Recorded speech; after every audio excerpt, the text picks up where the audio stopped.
एक शहर में राजपाल नाम का एक साधारण आदमी रहता था। एक दिन वो रास्ते पर चल रहा था जब उसने दबंग नाम का एक आदमी देखा। राजपाल ने उसे नमस्ते किया और दबंग ने अपना घमंड दिखाते हुए उसे कोई रिस्पॉन्स नहीं दिया और ऐसे ही चला गया। कुछ देर बाद राजपाल ने देखा कि बालवीर बहुत तेजी से जा रहा था। राजपाल ने बालवीर को भी नमस्ते किया और बालवीर तेजी से जा रहा था। बालवीर ने उसे कोई भी रिस्पांस नहीं दिया और आगे चलता रहा। राजपाल दुखी होकर सोचने लगा कि लोग कितने घमंडी हैं। कुछ देर बाद पठान आया और राजपाल से पूछा, क्या हुआ राजपाल भाई, क्यों इतना परेशान लग रहे हो? राजपाल ने कहा, देखो दबंग कितना घमंडी हो गया है और साथ में बालवीर भी कितना घमंडी हो गया है।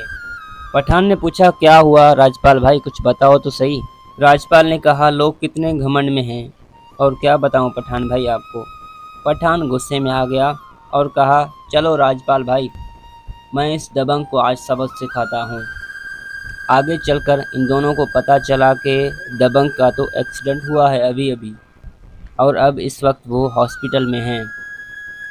पठान और राजपाल हॉस्पिटल गए दबंग से मिलने।